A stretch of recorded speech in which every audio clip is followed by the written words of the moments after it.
darle la bienvenida a nuestros docentes en formación, a nuestros coordinadores de práctica, a los tutores que acompañan la práctica de nuestros y nuestras estudiantes.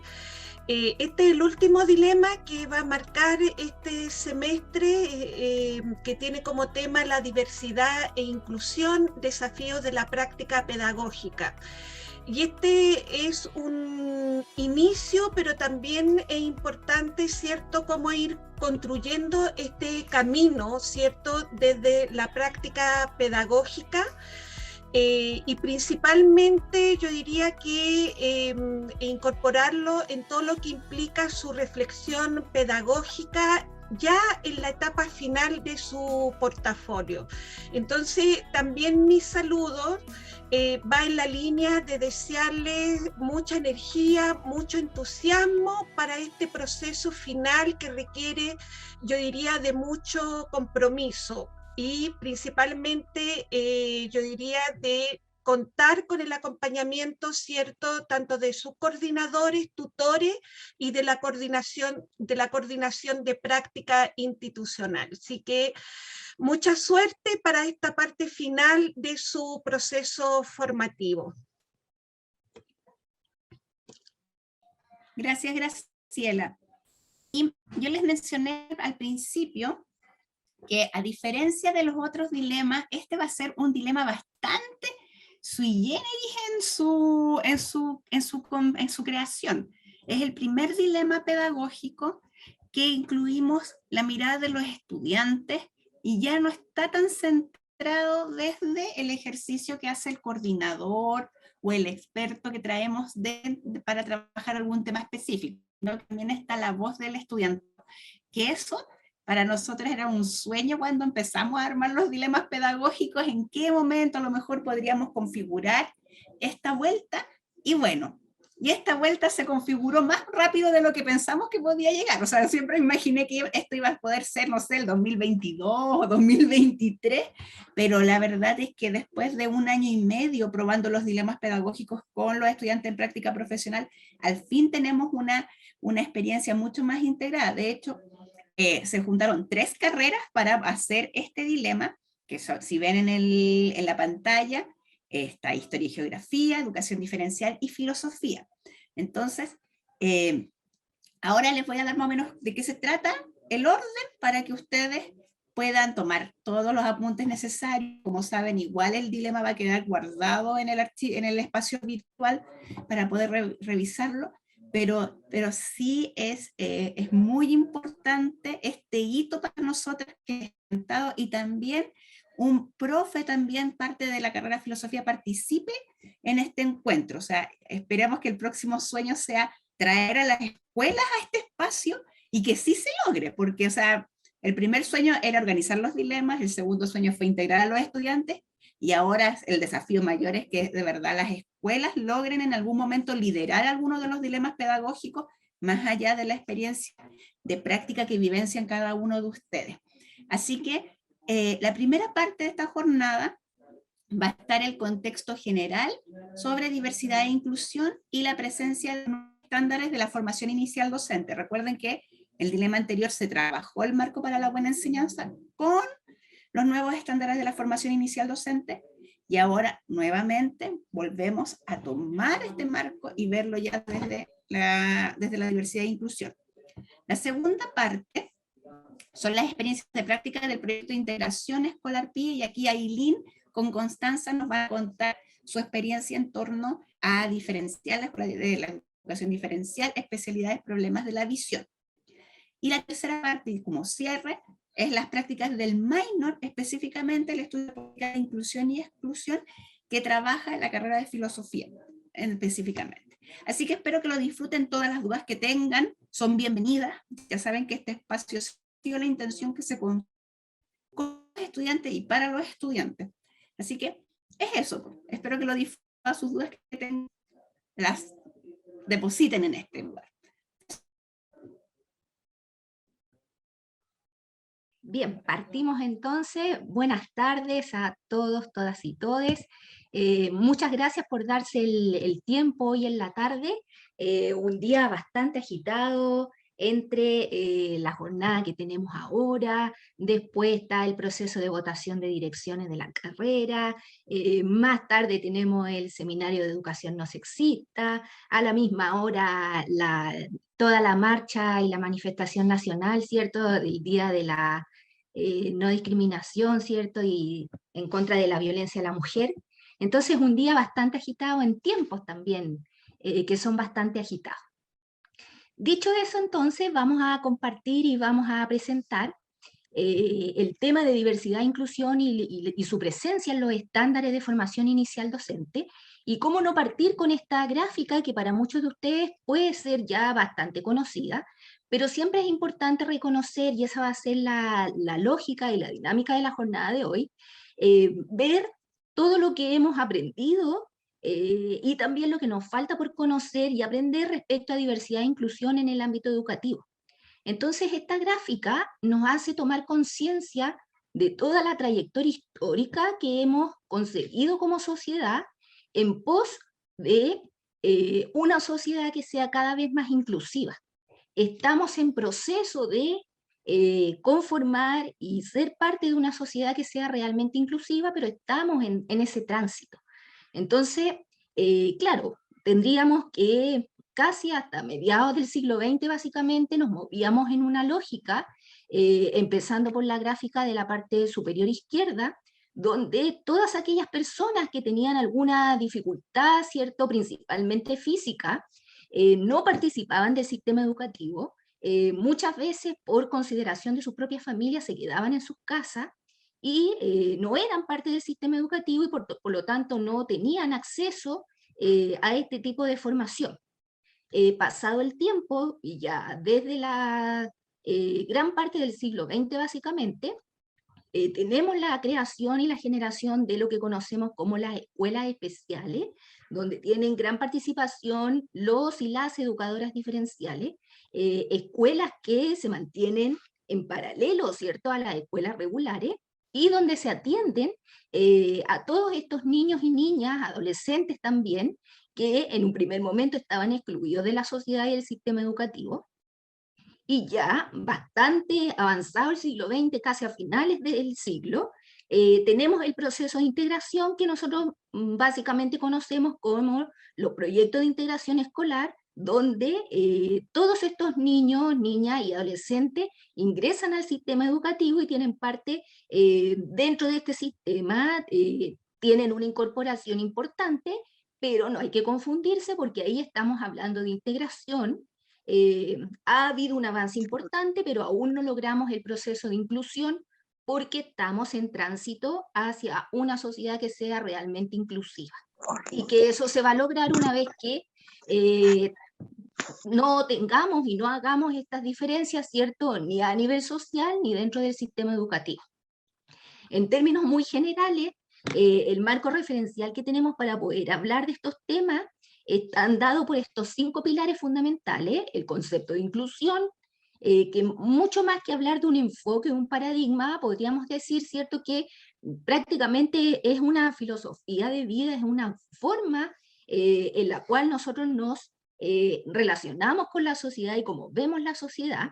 Y tal como yo les decía, estamos en un tránsito hacia una sociedad que sea realmente inclusiva y por lo tanto tenemos que tener claridad que tiene un carácter dinámico, que está en constante revisión, que es parte del contexto histórico-cultural que vivimos como sociedad y por lo tanto está en un constante progreso también. ¿Ya? Dejo ahí los referentes bibliográficos que yo sé que siempre consultan en jornadas de este tipo para poder revisar y para poder profundizar ciertos elementos. En cuanto a la diversidad, es una mirada que tenemos en relación a la sociedad y es asumir que todos y todas somos distintos, todos y todas somos diferentes, tenemos personalidades, intereses, necesidades, características que son distintas, y en ese contexto la diversidad se convierte en un valor para la sociedad y en ningún caso en un obstáculo, ¿ya? Y por eso desde el punto de vista educativo, nunca más mencionar el hecho de que estamos trabajando en un determinado curso a nivel de colegio y tendemos a emitir comentarios como por ejemplo, no, estoy súper bien con el curso, pero tengo 10 niños PIE en el curso. Eso del pero, la verdad es que queda fuera de este marco contextual, porque en realidad el llamado es, y la mirada es, a que la diversidad no sea un obstáculo y no se vea como un problema, sino que justamente nosotros lo consideremos y le demos el valor que eso tiene y lo usemos y potenciemos esa valoración que tiene para los procesos educativos. En cuanto a la educación, por cierto, reconocer que es uno de los derechos fundamentales y que tiene como objetivo el desarrollo pleno de la personalidad humana. Respecto a la formación inicial docente, por cierto que es tremendamente importante considerar que en la formación de las y los profesores es muy importante que estén presentes estas temáticas porque finalmente ustedes, ¿cierto?, son los que han puesto en práctica, y eso lo vamos a revisar en unos minutos más, para que ustedes vean el vaso medio lleno y no medio vacío respecto a todo lo que ustedes han aprendido en estos años de formación y que, por cierto, pudieron poner en práctica ahora en sus procesos de práctica profesional. Y respecto al currículum, importante mencionar que desde la institución, desde la UNCE, se han hecho transformaciones y cambios importantes en los últimos años en este tránsito a esta nueva mirada en los procesos de rediseño curricular en el modelo educativo UNCE, y dentro de eso hay varios guiños importantes respecto al tema de diversidad e inclusión, desde, por ejemplo, la oficina de transversalidad, desde la oficina de género, desde la incorporación de cursos y temáticas que tienen que ver con diversidad e inclusión, y por cierto, considerar que estamos en un proceso en el cual este rediseño, ¿cierto?, que ha comenzado desde el 2018 en algunas carreras y en la gran mayoría en el año 2019, va a ir sufriendo transformaciones que son parte de las demandas que existen a nivel nacional y por supuesto se relacionan con las políticas también internacionales en relación a esta temática. Este punto es bien importante porque hasta ahora siempre nos hemos movido en esta lógica de la normalidad versus la diversidad. Caemos en esta lógica de considerar anormal todos aquellos y aquellas que no son iguales a nosotros. Entonces, bajo ese prisma, es importante tomar realmente valoración en términos de que estas ideas y estas preconcepciones sociales que existen y que son bastante discriminatorias, se mueven dentro de un marco que es muy subjetivo, porque yo les pregunto quiénes somos nosotros para considerar que nosotros somos normales y los otros son distintos, o viceversa, cuando la diversidad cultural nos llama justamente a que valoremos, ¿cierto?, todas estas diferencias y que cada uno tiene valor en su contexto particular. Por lo tanto, la diversidad hay que considerarla en cuanto incluye las diferencias visibles y las no visibles. Y eso es tremendamente importante porque hasta ahora en el sistema educativo tendemos a movernos dentro de lo que consideramos las diferencias visibles. Y eso es lo que nos ha movido hasta ahora y por eso hemos avanzado, por ejemplo, en los proyectos de integración escolar, que más adelante se va a hablar en la segunda parte de la jornada, ¿cierto? Donde hemos visualizado, ¿cierto? Y se ha visibilizado el tema de las necesidades educativas especiales, pero necesidades educativas especiales que estamos muy conscientes de que parece ser que llegan hasta cuarto medio, y que falta ese proceso inclusivo en educación superior. A muchos de ustedes a lo mejor les ha pasado que en educación media, ¿cierto? Ustedes, y hasta el día de hoy, tienen muy claro el diagnóstico de alguna necesidad educativa especial y siempre tuvieron un trato especial en el colegio, pero al llegar a educación superior eso no fue tema. Es decir, quien tenía, no sé, déficit atencional, y digo tenía, lo cual es un error, porque el que tiene déficit atencional lo tiene siempre, no se le quita una vez que egresó de cuarto medio, entonces siguen manteniendo esa característica y como esa muchas otras.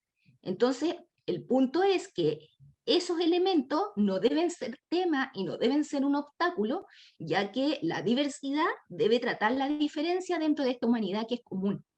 Y ese es el prisma y esa es la lógica en la cual nos debiéramos mover todos y todas quienes nos dedicamos a los procesos educativos, ya sean en los sistemas tradicionales o en los sistemas que no lo son. Entremos entonces a qué es lo que tenemos en cuanto a diversidad en el sistema educativo. Si partimos desde el marco general, ¿cierto? Encontramos que desde la UNESCO aparecen los Objetivos de Desarrollo Sostenible y uno de esos tiene relación con el ámbito educativo, que es lo que genera también las proyecciones para lo que significa el marco de acción hacia el año 2030, que no queda mucho tiempo para ello y para poder hacer nuevas reformulaciones, pero es importante reconocer que ya desde el año 2000 en adelante se hace mucho hincapié en que la inclusión y la igualdad son los cimientos de una enseñanza de calidad. Por lo tanto, es un referente de base para todos quienes nos dedicamos a los procesos educativos. En el ámbito chileno, lo que podemos revisar en la parte izquierda ahí de lo que se está proyectando, tenemos estos referentes, ¿cierto? Estos decretos, leyes, instrumentos curriculares, ¿cierto? Que entregan de una u otra manera y van tributando a este tránsito para lograr una educación que cada vez sea más inclusiva. El decreto 170, ¿cierto?, que corresponde a la incorporación de los proyectos de integración escolar y con ello la incorporación de una serie de profesionales que han sido importantísimos dentro de los procesos formativos, como son los psicólogos, psicopedagogos, asistentes sociales y por supuesto educadores diferenciales que no se me pueden quedar atrás porque son profesionales clave dentro de todo lo que ha sido la inserción de los programas de integración escolar a nivel escolar. El decreto 83 es aquel cierto decreto que dice relación con la diversificación de la enseñanza y es la que puso sobre el tapete el diseño universal de aprendizaje como una estrategia de enseñanza, ¿cierto?, que apuntaba justamente a favorecer el aprendizaje y la participación de todos en su diversidad. ¿Cuál es el inconveniente a lo mejor que uno podría encontrar en el decreto 83? Que desde que se puso en práctica, ¿cierto? Empezó desde el nivel de educación parvular y progresivamente fue avanzando, pero solamente está establecido hasta enseñanza básica, lo cual por supuesto no fue un obstáculo para que fuera asumido también por los niveles de enseñanza media, porque por supuesto se consideró que es un elemento muy importante para trabajar la diversidad dentro de los procesos de aprendizaje en el sistema escolar. El decreto 67, que ya lo hemos tenido en otras charlas, ¿cierto?, dentro de estos dilemas pedagógicos a lo largo del año, es el decreto que tiene relación con la evaluación. Y por supuesto que es tremendamente importante porque no solamente es importante preocuparnos de los procesos de enseñanza-aprendizaje, sino que como parte de este mismo proceso, el tema evaluativo es absolutamente relevante para poder ser coherente con toda esta lógica de diversidad e inclusión, porque no podemos pensar solamente en diversificar nuestra forma de enseñar y luego cuando hay que evaluar, aplicamos instrumentos que son tradicionales y que son para todos por igual. Entonces, siguiendo esta coherencia, también el decreto 67 viene a aportar en esa misma dimensión. La ley de inclusión escolar, que ustedes también la conocen, que del año 2015, ¿cierto?, establece en términos generales como un marco para todo el sistema educativo el tema de la no discriminación arbitraria, la no selección de estudiantes y la prohibición del lucro, que por cierto viene a contribuir a toda esta mirada, ¿cierto?, que estamos viendo hoy día. Y los estándares FIT, que es donde vamos a poner el foco, también estos estándares que se van a poner en marcha, ¿cierto?, de aquí en adelante, tienen una incorporación mucho más presente respecto a las temáticas de diversidad e inclusión. Entonces, específicamente nos vamos a referir en esta instancia a los estándares pedagógicos orientadores para las carreras de pedagogía, y que si bien es cierto, ustedes vienen en la última parte de su proceso formativo, es muy importante poner atención en aquellos porque tienen absolutamente relación con el marco para la buena enseñanza, de hecho tienen la misma lógica, los mismos dominios en los cuales se van a mover, y por eso es muy importante porque creo que les va a permitir ir generando un proceso de autoevaluación respecto a lo que ha sido su práctica profesional durante este semestre en los diferentes contextos en los cuales a ustedes les ha tocado realizar este proceso.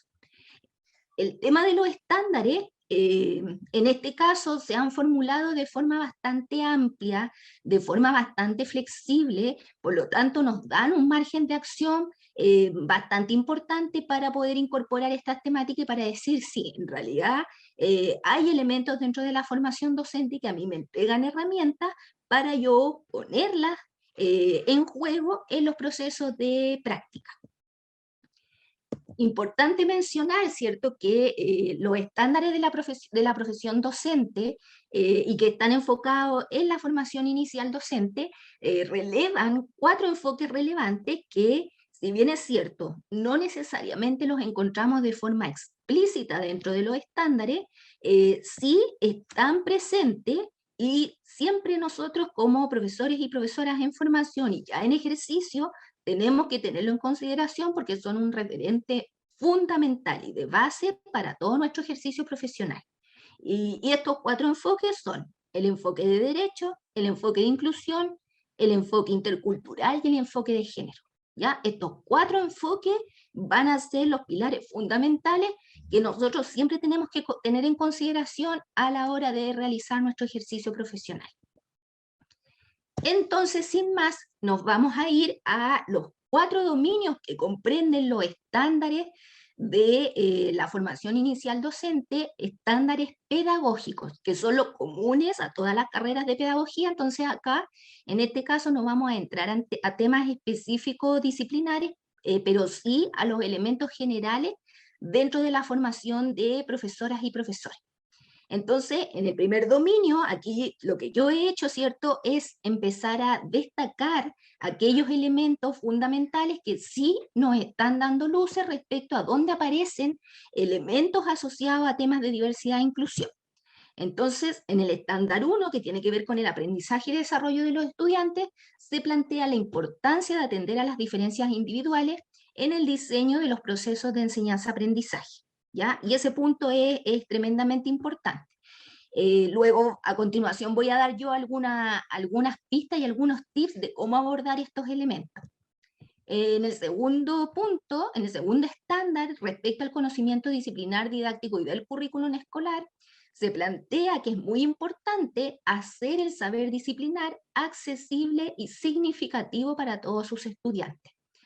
¿Cuántas veces ustedes en sus años de formación escucharon que no solamente era importante saber, sino que más importante era saber enseñar lo que yo sé?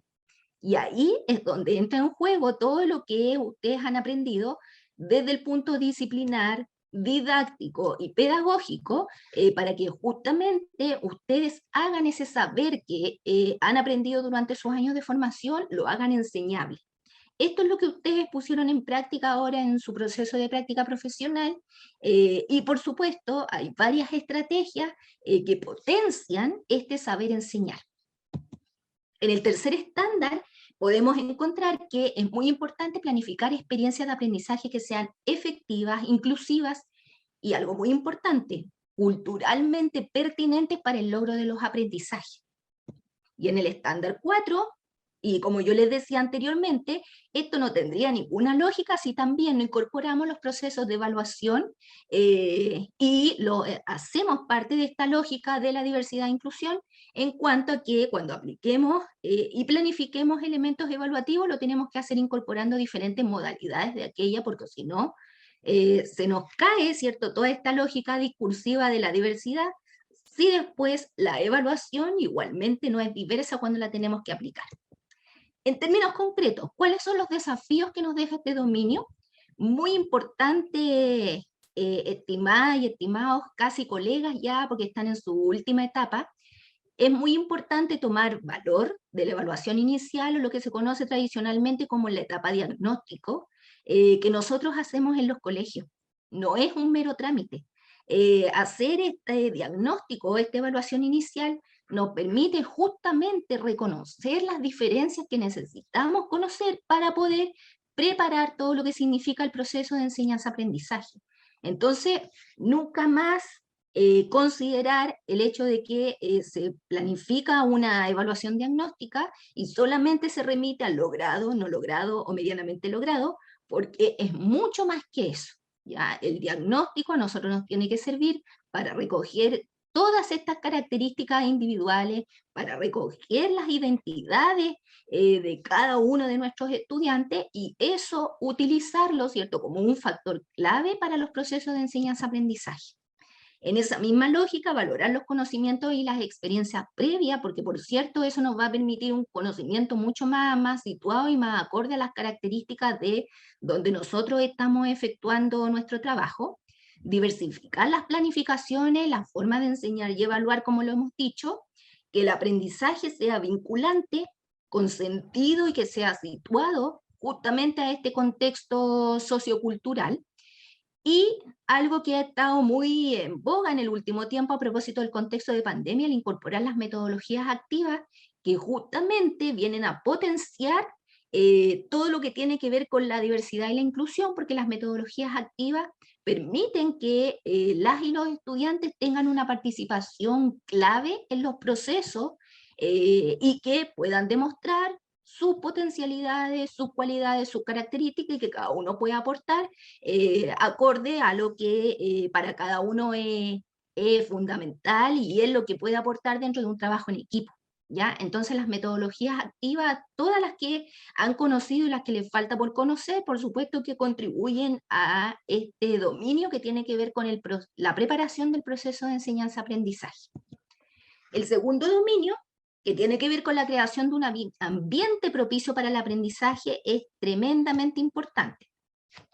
Porque este dominio, ¿cierto?, nos lleva a dos estándares que son muy relevantes y que si no ponemos ojo en ello, el anterior no tiene ninguna razón de ser. ¿Y esto por qué? Porque para poder generar los procesos de enseñanza-aprendizaje es fundamental que seamos capaces de establecer ambientes de aprendizaje que sean respetuosos, inclusivos y organizados, porque eso va a permitir que favorezcamos el aprendizaje de nuestros estudiantes. Por otro lado, también tenemos que poner hincapié, ¿cierto?, en la promoción del desarrollo personal y social de todos los estudiantes que nosotros tenemos en aula, de manera de favorecer el bienestar y fomentar sus competencias socioemocionales. ¿Cuáles son los desafíos? Los desafíos serían reconocer las identidades, el buen trato, la importancia de la educación emocional y la educación no sexista, por cierto, valorar los intereses, las elecciones, la autonomía, la responsabilidad de esa autonomía y muy importante, estructurar el proceso educativo. No pueden, ninguno de los que nos dedicamos a esto podemos hacer nuestras clases de forma improvisada, sino que es muy importante estructurar el proceso. En el dominio C, que es la enseñanza para el aprendizaje de todos los estudiantes, tenemos que es muy importante que nuestra comunicación sea clara y precisa para atender las diferencias individuales, desafiar a nuestros estudiantes para promover el desarrollo del pensamiento crítico, creativo y la metacognición, y utilizar la evaluación y la retroalimentación para monitorear y potenciar el aprendizaje. Desafíos de este dominio: diversificar la forma de comunicar la información. No solamente confiarnos de que porque estamos expresándolo de forma oral, todos lo están entendiendo, también lo tenemos que escribir, tenemos que dar apoyos visuales, ¿cierto?, para que la información sea clara y precisa y llegue a todos y todas. Variar en los formatos de participación que nosotros utilizamos en clase, hacer mucho énfasis en los procesos metacognitivos, ¿cierto?, que son muy fundamentales y justamente respetan las diferencias y las identidades de cada estudiante, y la retroalimentación de los aprendizajes, que por supuesto tiene muchas variantes, y una de esas tiene que ver con la retroalimentación que uno puede hacer de forma individual para cada uno de los estudiantes que tenemos en aula. Finalmente, en el dominio D, donde tenemos las responsabilidades profesionales, encontramos que tenemos elementos que tienen relación con diversidad e inclusión en cuanto a los profesores y profesoras de información. Se les indica que deben actuar éticamente, resguardando los derechos de todos sus estudiantes, su bienestar y el de la comunidad escolar. En el estándar 11, colaborar y participar en diferentes instancias de desarrollo profesional para la mejora del aprendizaje de los estudiantes. Y finalmente, asumir una responsabilidad compartida con estudiantes, docentes, directivos, familias y apoderados para el logro de las metas institucionales. ¿Qué desafío nos deja este dominio? Muy importante el trabajo colaborativo que nosotros podemos generar con los otros docentes con los cuales trabajamos en los centros educativos, el aprendizaje profesional que podemos tener de otros y otras.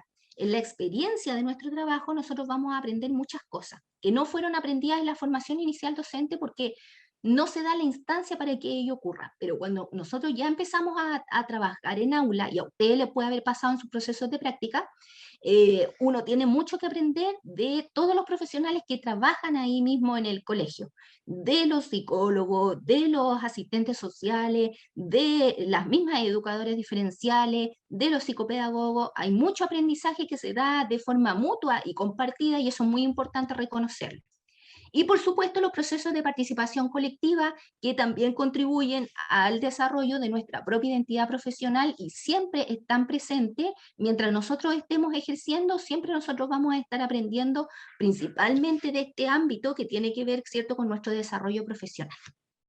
A continuación, dejo entonces a mi colega Claudia Rodríguez de Educación Diferencial, que presenta la segunda parte de la exposición que hacemos hoy.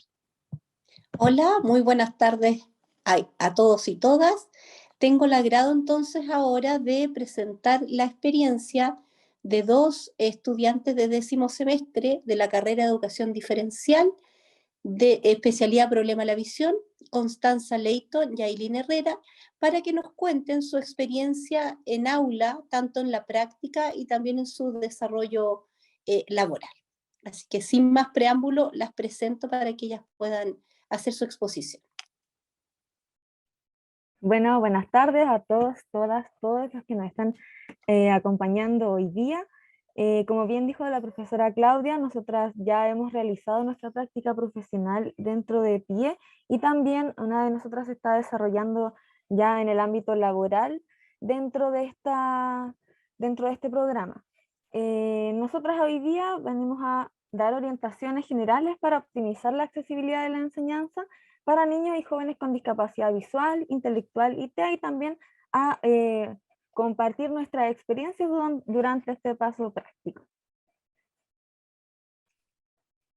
La siguiente diapo, por favor. Muchas gracias. Entonces, contarles que durante nuestra práctica profesional, yo estuve realizándola dentro de un PIE, en donde tuve la experiencia de realizarla con estudiantes de cuarto medio, segundo medio y primero medio. Y puedo traer dentro de la modalidad online bastantes sugerencias y orientaciones para que puedan también ser aplicadas por ustedes en un futuro. Así que bueno, en relación a la discapacidad visual, tener en consideración, y yo creo que aquí estas sugerencias son en general, y como se estuvo hablando anteriormente, conocer a nuestros estudiantes creo que es lo primordial. También tener en cuenta sus necesidades educativas, más allá de cuál sea la discapacidad que presenten, porque en el fondo todos los estudiantes tienen necesidades educativas, entonces ahí lo importante es siempre conocerlos, tener comunicación con los apoderados, quienes son los que más conocen a nuestros estudiantes también. Y frente a eso, y en puntual en lo que sería estudiantes con discapacidad visual, tener muy en cuenta si son estudiantes con baja visión o si son estudiantes con ceguera total, ya que ahí tendríamos que tener en cuenta el contraste de material, tendríamos que tener en cuenta los programas y aplicaciones que son amigables con los lectores de pantalla, o cuáles son los instrumentos y herramientas que los estudiantes con discapacidad visual necesitan para acceder de manera online al contenido. Entonces ahí, por ejemplo, hay distintos lectores de pantalla, está Cortana, está NVDA, está JAWS, pero por ejemplo JAWS no lee Google Forms, que es el formulario de Google. Entonces ahí tener en consideración esto, y si yo voy a aplicar algún tipo de evaluación en esta plataforma, tal vez adaptarla también para que sea leíble por este lector de pantalla y poder también tenerlo en otro documento que puede ser Word, por ejemplo. Y también muy importante aquí destacar la descripción en todo momento del material. que uno exponga, ya sea visual, ya sea audiovisual, por ejemplo, videos en YouTube que sean en su mayoría de lenguaje no verbal, tratar de ir pausando este video, comentando lo que sucede, para así también hacer llegar esta información a los estudiantes con discapacidad visual. Siempre la descripción de imágenes, elementos importantes que se puedan destacar de lo que se está exponiendo o compartiendo durante la clase.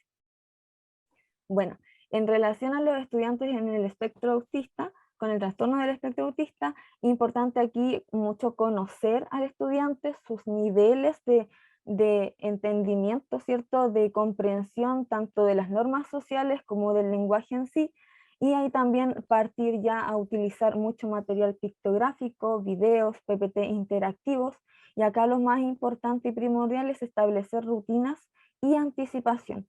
Sabemos que son estudiantes en su mayoría, todos tienen distintas características, pero en su mayoría son estudiantes que requieren de una estructura. Entonces aquí siempre, y yo creo que esto es para todo en general, comenzar nuestras clases con un inicio, un desarrollo y un cierre, en donde en un inicio se puedan activar los conocimientos previos, en un desarrollo se puedan profundizar el contenido, ¿cierto? Y ya en un cierre hacer estos ejercicios de metacognición en donde se pregunten qué aprendimos hoy y así poder estructurar bien una clase y que esta pueda ser una base de confianza para el estudiante que es lo que está pasando y qué es lo que va a pasar. Siempre anticipar y establecer rutinas a tal hora o en tal momento de la clase realizamos tal actividad. Y también aquí como consejo es poder ayudar al estudiante, comunicarle que frente a diferentes situaciones que estén más allá de lo que nosotros podemos anticipar, poder orientarle a cómo actuar en caso. Por ejemplo, en la modalidad online muchas veces dependemos de la conexión y esta a veces se cae y eso está más allá de nuestro control y de lo que podamos anticipar. Pero entonces en ese caso decirle, en caso de que se llegue a caer el internet o yo no poder conectarme, no pasa nada, se retoma en otro momento y no pasa nada, podemos volver a retomar el contenido más tarde. Entonces ahí ya dar orientaciones en cuanto al actuar para el estudiante y así poder ser una base de confianza y de guía para el estudiante que presente estas características. Y también como consejos para estudiantes con discapacidad intelectual es contener material sencillo, que sea preciso, que tenga claridad en el mensaje, establecer rutinas también de acuerdo a las necesidades del estudiante y obviamente en todo caso traer el refuerzo positivo, darle a entender al estudiante que lo está haciendo bien, que está en un proceso de aprendizaje muy importante y que lo está logrando porque siempre hay logros y eso es lo importante que hay que destacar. Ahora mi compañera Paz va a darnos sus orientaciones y sugerencias dentro de la modalidad y presentarse un poquito para que nos cuente qué es lo que ella ha ido realizando. Hola, muy buenas tardes. Me presento, soy Constanza Leighton. Soy originalmente de Santiago, de la UNCE, y ahora estoy ejerciendo ya en Angol, en el sur. Hice mi práctica profesional en Concepción, ha sido muy loco, y bueno, como sabemos que estamos en pandemia, fue online, y también me ayudó mucho para conocer un poco, y lo que también les quiero compartir, lo lindo que es trabajar en otras partes, en este caso en el sur, ya donde son otros contextos distintos y son otras experiencias que yo creo que son muy enriquecedoras porque creo que muchos estamos conectados, ¿cierto?, con Santiago, con lo que es la ciudad, ¿cierto?, lo urbano, y qué pasa con los colegios PIE, ¿cierto?, pero que son de región, que tienen otro tipo de manejos, ¿cierto?, tienen otras estrategias. Y creo que es muy interesante que después quizás al final se dé este tipo de conversación. Y bueno, según la modalidad híbrida, que es la que yo estoy ejerciendo ahora con los chicos, que es la vuelta a clase, más esta modalidad online, que también ha sido un poco complejo, en el sentido que es mucho más trabajo, ¿cierto?, del profesor, donde tiene que estar en la sala, ¿cierto?, con los chicos, atendiendo, está, ¿cierto?, la profesora diferencial, y también está la profesora jefe, está la asistente, y también hay que atender a los chicos que están, ¿cierto?, en la clase online. Entonces es un conjunto, ¿cierto?, de actividades que son un poco complejas, pero que no son, creo yo, a mi parecer, imposibles. Bueno, y en cuanto a mi orientación en cuanto a la discapacidad visual, bueno, como decía mi compañera, tener este material adaptado, ¿sí? Tener el macrotipo, en braille, las guías, ¿cierto? Las pruebas, y tenerla a tiempo. Yo creo que cuando estamos en el colegio trabajando no establecen como una fecha, ¿cierto? Y donde podamos tener esto a tiempo para nuestros estudiantes, ¿cierto? Porque al final benefician a estos chicos. El lector de pantalla, ¿cierto? Si los chicos van a estar ocupando sus computadores en la sala de clase, en esta modalidad híbrida, si es que en este caso es presencial o si están en la casa, que puedan tener este lector de pantalla, como decía mi compañera, el JAWS, ¿cierto? El NVDA, están todos estos programas que se pueden tener ellos mismos. Y las ayudas técnicas, que en este caso son las lupas, las regletas y la iluminación. Creo que esto es muy, muy relevante a los chicos que tienen baja visión. Todo va a depender, ¿cierto?, de qué discapacidad visual tienen. También en cuanto a los chicos que son TEA, yo lo digo yo personalmente, porque en la sala yo tengo muchos chicos TEA y es lo que más se da en este tiempo. Lo que más se da de lo que hay chicos en las salas y lo importante es que es tener cierto el material adaptado para ellos, ¿cierto? Tener, no sé, por las guías en tamaño grande, ¿cierto? Estas imágenes también coloridas, que ellos puedan hacer este tipo de actividades, bueno, va a depender, ¿cierto? De qué tipo de chico tenemos y poder trabajar. Que el chico se sienta incluido en la sala, no apartado, sino que él esté en la sala trabajando. También en la autoevaluación, que ellos puedan autoevaluarse en cada clase, cómo me siento, si me siento feliz, si me siento cansado, no sé, poner como estas caritas, ahí con la Eli nosotros, ella me comentaba que ocupaba este tipo de como evaluaciones, no sé si la Eli nos puede comentar. Sí, utilizábamos al final de cada clase a modo de cierre que el mismo estudiante se pusiera, por así decirlo, notas con caritas y colores, cómo él se sintió durante la clase, cómo se comportó, porque él tenía ciertas conductas, entonces me porté bien, sí, puse una carita. Me salí de la clase sin avisar, pongo otra carita más feliz porque no me salí de la clase.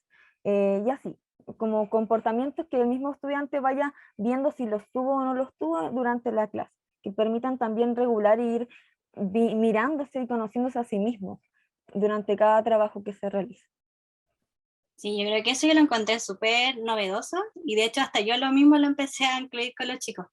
Así que, no sé, y es válido, yo creo que todas veces nos sentimos cansados o estamos, no sé, con sueño o con cero ánimo, o también estamos muy eufóricos, con mucha energía, venimos del recreo.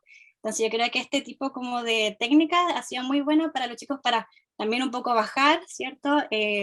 La euforia del recreo, me ha servido mucho utilizar este tipo de orientación. Las rutinas, seguir con las rutinas, ¿cierto? Ha sido complicado un poco porque siento yo, a mi parecer, que en las casas como que se dejó un poco de lado las rutinas, no sé, al menos en mi caso y en mi experiencia pasó eso, que desde que nosotros estábamos trabajando online, como que no sé si los niños no se conectaban o no seguían las rutinas, no sé, como que llegaron a la clase presencial y fue todo de cero, así que se empezó a trabajar de nuevo en la rutina, ¿cierto? En establecer las normas. Al final yo creo que para todo, yo creo que para todas las experiencias, fue todo de cero de vuelta ahora a la clase presencial y que el otro año se vuelve a las clases presenciales, entonces va a ser un desafío. Y para la discapacidad intelectual, las orientaciones, bueno, establecer las rutinas, las normas claras dentro del aula, el refuerzo positivo, totalmente. Tanto de los padres, de los profesores, de todos. Yo creo que de todo, y social. O sea, aquí estamos incluidos todos, ¿cierto? De poder darle este como cariño, este abrazo a nuestros estudiantes. Y material, mucho material, imágenes, videos, creo que es súper relevante. No sé si alguien más quisiera como aportar alguna experiencia, algún tips o otras orientaciones que podamos agregar también en cuanto a estos tres tipos de chicos que están, ¿cierto? Y están en nuestra aula y no podemos dejarlo de lado. No podemos apartarlo. Para el final vamos a dejar todos los aportes, Constanza, en virtud del tiempo. Y Ya que hacer nos todo, falta ¿cierto? todavía otro grupo de expositores. Así que sigan nomás, chiquillas. Bien. Ya, entonces traemos también sugerencias para la práctica docente profesional, pero ya esto como más a general y como estudiantes en práctica profesional. Como primera sugerencia es conocer a los estudiantes, tener muy en cuenta esta hermosa frase que es: el mapa no es el territorio, y que con paz la amamos. Es nuestro Porque lema. sí, es nuestro lema, porque normalmente uno cuando llega a los establecimientos nos dicen: no, este curso es tanto, no, este curso es así, uy, este curso, y al final uno llega con esos prejuicios, y esos prejuicios a veces a uno le impiden poder avanzar y trabajar realmente de manera óptima con los estudiantes. Entonces, de verdad que llegar en blanco, en cero, ustedes dense el trabajo de conocer a sus estudiantes, que les pueden decir un montón de cosas, pero al final van a ser ustedes los que van a relacionarse directamente con ellos. Entonces ahí conocerlos, y también como tip, tener una comunicación en lo posible con todos, con el profesor guía, que va a ser la persona que va a estar a cargo de nosotros dentro de la institución, y con nuestro profesor tutor, que va a ser nuestro canal de unión, ¿cierto?, con la universidad. Y es súper importante, en caso de cualquier situación emergente, informar, comunicar. Se me cayó el internet, por ejemplo, en la modalidad online, llamar al tiro a nuestro profesor guía, también avisarle al profesor tutor: se me cayó el internet, pero voy a llamar a un apoderado. Avisar qué es lo que vamos a estar haciendo, porque dentro de la modalidad online muchas veces nos perdemos, porque dependemos mucho de la conexión y de lo que estemos haciendo en conjunto con otras personas para tener un respaldo de lo que nosotros estamos haciendo. Entonces, importante ahí la comunicación con los profesores guía y tutor, con el equipo multidisciplinario y con todos los profesores con los que estemos trabajando. Perdón, con el profesor, por ejemplo, de lenguaje, que vamos a estar trabajando, por ejemplo, alguien que esté en su práctica de pie, con el profesor de lenguaje, hacer esta codocencia. Profesor, me gustaría que me diera unos minutos para hacer yo el inicio de la clase, porque traigo una actividad para activar el conocimiento, para crear conocimientos previos. O profesor, me gustaría tener los últimos minutitos de la clase de ciencia para hacer una actividad de cierre un poco más dinámica para los estudiantes, para cerrar tal contenido antes de la prueba. Y ahí tratar de, ¿cierto?, practicar la codocencia, dividirse las partes de la clase, aparte de ser mucho más novedoso y nutridor para uno en su práctica, también es muy novedoso y llamativo para los estudiantes, porque ya no están solo con un profesor que está hablando todo el tiempo, sino que hay dos profesores y también a ellos lo hacemos parte de esta codocencia. Entonces es muy entretenido esa interacción que se da de repartirse los momentos en la clase o de hacer en conjunto el material y otras actividades. Y por lo mismo también es muy importante la comunicación con los apoderados. Yo creo que aquí quienes más conocen a nuestros estudiantes son ellos, y también a los que hay que darles cuenta de cuál es el trabajo que se está dando. Y siempre también llevar una estructura como inicio, desarrollo y cierre. En el inicio, presentarme a los apoderados, decir quién soy, qué es lo que voy a estar trabajando. Durante el desarrollo, decirles: bueno, se ha estado trabajando esto y prontamente vamos a trabajar esto otro. Y ya en un cierre, hacer: bueno, esto fue lo que se trabajó, yo ahora me voy a retirar, pero quiero dejar estas sugerencias para que pueda continuar trabajando. Y así ya dar también unas estructuras a los apoderados, porque ellos también tienen que estar informados sobre lo que se está realizando durante nuestra práctica, qué es lo que vamos a hacer con sus chiquititos. Así que también llevar un registro, como se dijo, de las actividades realizadas al día. Muchas veces uno tiene que dar cuenta de todo lo que hizo durante esta práctica y dejamos pasar un par de días y después se nos olvida que hicimos. Y esto es muy importante, y sobre todo en la modalidad online, llevar un respaldo de lo que estamos haciendo, porque como dije anteriormente, muchas veces dependemos de la conexión y nos perdemos de eso. Y no tenemos nadie más que nos vea o que nos pueda decir: no, si hizo esto durante esta hora. Entonces siempre hay que anotar y informar. Muy, muy importante ir informando todo lo que se haga. ¿Quieres continuar tú?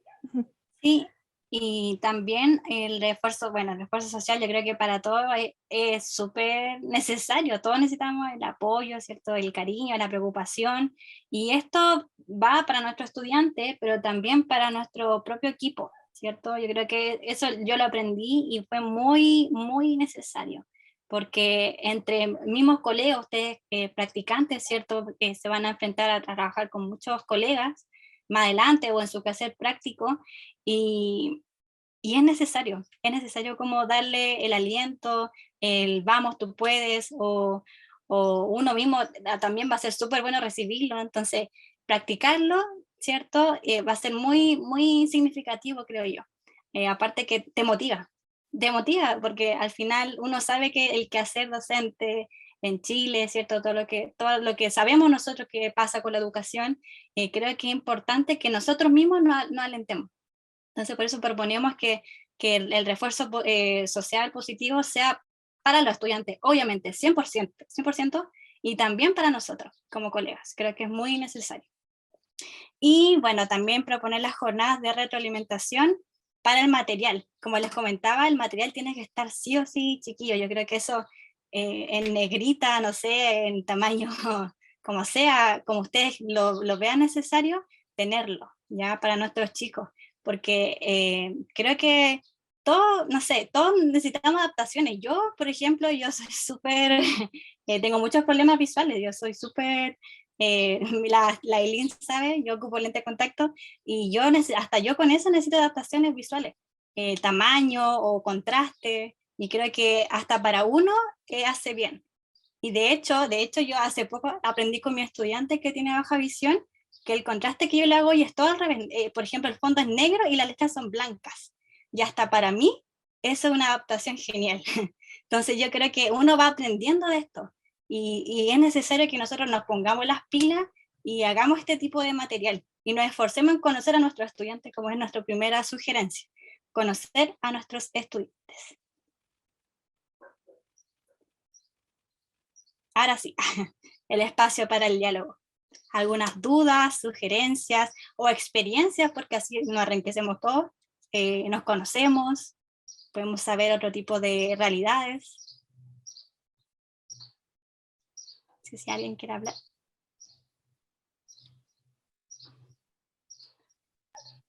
Se deja el micrófono abierto para todas las dudas que puedan surgir, todas las sugerencias también. Yo creo que es la oportunidad para aprovechar de levantar manito. Sí, bueno, no sé si dejamos los comentarios para esta etapa o nos juntamos todo al cierre como habíamos propuesto. No sé. Creo que lo pertinente es dejarlo para el cierre, chicas, pero ya dejaron ustedes instalada la duda al resto de los estudiantes y se agradece todos los tips que dieron. Sí, qué bueno que mencionaron el contraste negro de fondo, blanco, letras blancas, porque Bueno, gente que trabaja con PPT no lo tiene nunca presente, que es más fácil, facilita más la lectura. Así que, gracias. Y ahora el turno tuyo, pues, Luciano, con todo tu grupo en masa que vinieron. Sí. No, yo en realidad vengo a presentar nada más como coordinador de práctica del Departamento de Filosofía. En este espacio me pareció muy pertinente y muy importante para poder invitar al equipo o parte del equipo, digamos, de este minor ahora, la antigua salida intermedia y programa de especialización que tiene bastante tiempo en el departamento en, en estudios en políticas de inclusión y exclusión educativa. Por eso voy a ceder el espacio al colega y muy querido profesor Patricio Azócar, digamos, quien es parte del equipo, sobre todo en el área de prácticas del minor o del programa, políticas de inclusión y exclusión, y también a dos estudiantes, hoy por hoy egresadas, que han realizado investigaciones en contextos de desempeño bien interesantes, para poder escucharlos sobre todo desde la experiencia de estas investigaciones que se han realizado, pero también desde la mirada que la filosofía tiene respecto del modo en que se conceptualiza la inclusión y qué es lo que significa este slash, ¿no?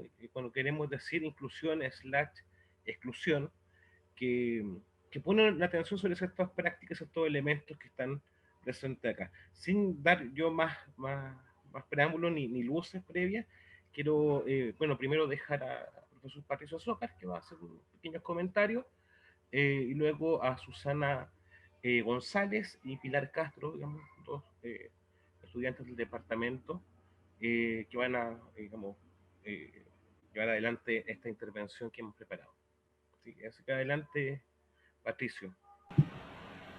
Muchas gracias. Aprovecho de saludar a Claudia y a Graciela, que tengo la posibilidad de conocerlas, ¿sí?, por algunas tesis, ¿cierto? Y algunas otras instancias de diálogo en el departamento. Agradecer a Luciano, obviamente. Hice algunos apuntes aquí como para coordenarme y tratar de ser muy breve y sintético, acusando el objetivo de mi participación acá, que digamos no es acaparar la palabra, sino que dar una contextualización sobre dónde se inscribe la práctica de socioeducativa, pedagógica también, de intervención de algún modo y de investigación también, que van a presentar Susana con Pilar, como parte también del proceso de la salida intermedia, aún en ese momento, ¿cierto?, de políticas de inclusión y exclusión educativa, que hoy en día se convirtió en un minor, permitiéndoles dar algunas garantías de reconocimiento a las y los estudiantes del departamento que la cursan, ¿sí? Entonces ese proceso de formalización también hay que saludarlo, y al mismo tiempo saludar a Luciano por el trabajo que promovió construyendo el núcleo de investigación, praxis, filosofía y educación, ¿cierto?, que es donde estamos colaborando y donde hemos incorporado también las prácticas que tienen las y los estudiantes, les estudiantes del Departamento de Filosofía, durante el transcurso, más allá de la salida intermedia o ahora minor propiamente tal, ¿bien? Entonces, en términos generales, esta salida intermedia comienza en el 2008.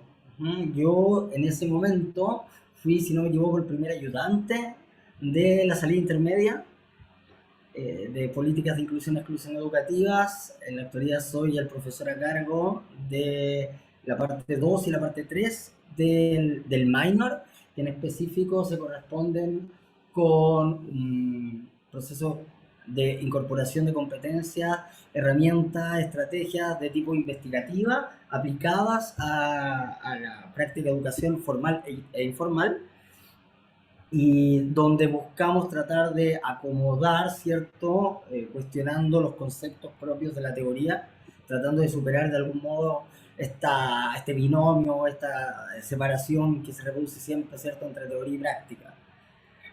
Por lo tanto, esa es parte como principal del objetivo de estos cursos que imparto. Entonces, bueno, el objetivo en específico de la salida intermedia, tanto como de ahora el minor, ha sido siempre que las y les estudiantes de filosofía puedan, a partir de su práctica educativa, práctica pedagógica, ¿cierto?, generar reflexión, una capacidad de reflexionar filosófico que permita transformar de algún modo la praxis propia del proceso de enseñanza y aprendizaje o de la práctica pedagógica o educativa como tal, ¿no? Entonces, podemos pensar filosóficamente haciéndolo nuestro, al mismo tiempo podemos pensar filosóficamente e incorporando todas las reflexiones propias de la práctica educativa en los límites de la pedagogía tradicional. Entonces, ese objetivo de algún modo nos permite incorporar estudiantes a escuelas prisiones, a escuelas prioritarias, ¿cierto?, escuelas interculturales con alto nivel de estudiante prioritario, participar, componer proyectos educativos o dispositivos socioeducativos en espacios de intervención policial, ¿cierto?, entendiendo también la ampliación de los barrios críticos e integrales en Chile durante el proceso de la integración, que paradójico, ¿no?, mientras se integra se amplifican también los territorios de intervención policial. Entonces, tratando de incorporar a nuestros estudiantes, ¿cierto?, a poder pensar filosóficamente desde su propia práctica. En ese sentido, en términos metodológicos, de algún modo, trabajamos con harto de análisis institucional, ¿no? Nuestros estudiantes incorporan experiencias de distintos territorios y de distintas epístemes, ¿cierto?, como para poder abordar los conflictos de las instituciones educativas, pero también aquellas instituciones de otro tipo donde se inscriben nuestras instituciones educativas. Por lo tanto, estamos hablando de teoría o epístemes que buscan estudiar tanto los procesos disciplinares como al interior de la institución educativa, los procesos de transmisión o de reproducción, podríamos llamarle a lo Bourdieu, ¿cierto?, simbólica del conocimiento, o también incorporar epístemes de tipo interracial, ¿cierto?, feminista, e incorporando también la teoría crítica que busca conectar, ¿no?, estas distintas intersecciones o marcadores de poder. No estoy hablando, ¿cierto?, de las perspectivas de clase, género, generacionales, ¿no?, y de racialización que ocurren al interior de los espacios educativos, incluyendo sus territorios, ¿no? O sea, yo creo que esa es una cuestión muy interesante que las compañeras anteriormente que estaban exponiendo plantearon y que creo que puede ameritar pensarlo juntas, ¿cierto?, juntes, ¿no? Porque la relación entre práctica y territorio, en el caso de nuestra propia experiencia es crucial, ¿no? O sea, es difícil poder separar la práctica pedagógica del territorio, sino que por el contrario, pensar cómo nuestras herramientas, estrategias y técnicas se empapan, ¿cierto?, hospitalizan, digamos, el territorio, lo acogen y se permiten reinventar su propia práctica. Eso yo creo como en términos generales, más allá de posteriormente en el desarrollo de la exposición de Susana y Pilar, ellas me van a invitar, digamos, como a comentar algunos pasajes de su exposición, pero en términos generales señalar que el minor está abierto a distintas inquietudes que en estos momentos tienen no solamente les estudiantes de la UNCE, sino que también los territorios de los cuales vienen les estudiantes, ¿no? Y que hoy en día también está movilizando la calle, ¿cierto? Entonces es una práctica pedagógica que trata de buscar ampliar permanentemente este marco de inclusión, entendiendo de que no se trata, como decía muy bien las compañeras anteriormente, y bien Constanza, así también como Graciela al inicio, ¿cierto? No se trata de ampliar el marco de las diversidades, sino que cuestionar permanentemente si somos capaces o no de enmarcar las diferencias. Yo creo que quizás justamente entre un marco más frágil es donde mejor de algún modo aparece la diferencia y donde al mismo tiempo mejor de manera colectiva podemos repensar nuestras propias prácticas educativas y las instituciones. Entonces, bueno, eso en términos generales. Si hay alguna duda quizás como más específica con respecto al minor, posteriormente podemos conversarla o a medida también que vayan Susana y Pilar dando la presentación. Así que eso, muchísimas gracias a todos por la propuesta y muchísimas gracias a Luciano por coordinar el espacio. Hola, hola a todos y todes y todas. Voy a compartir pantalla. ¿Estás habilitada? Así. Sí, estoy. Okay. Ahí está. Primero que todo, muchas gracias por la invitación, también a nuestro profesor Luciano, que se acordó que también hicimos este trabajito hace un par de años atrás y que por muchos motivos, ya sea por la revuelta y también para la cuarentena, tuvo complicaciones como para poder seguir en este trabajo en la cárcel de San Joaquín. Bueno, nuestra presentación se llama Perspectiva y Estrategias desde la experiencia de talleres con mujeres privadas de libertad. Lo primero que nosotros queríamos hablar con nuestra compañera Pilar es por qué la cárcel. En ese momento estaba sucediendo el 18M, estaba todo el movimiento feminista álgido, y dentro de todas las marchas y lo que se escuchaba, lo que se organizaba, estaba esta consigna de no estamos todas, faltan las presas.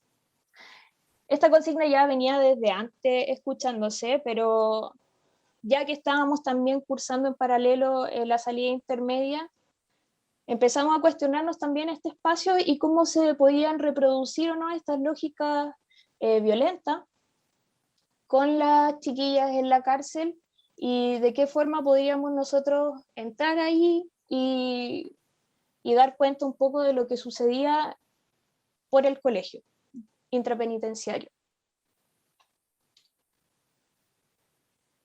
Bueno, esto es parte, un spoiler, hicimos un fanzine cuadernillo de toda la experiencia que compilamos con las chiquillas en la cárcel, y esta es parte de una primera, de las primeras páginas, que lo importante aquí es también preguntarse para qué publicar, presentar, que para nosotros era súper importante denunciar también y dejar registro y compartir a la vez la experiencia tanto de ellas como de nosotras y de la escuela.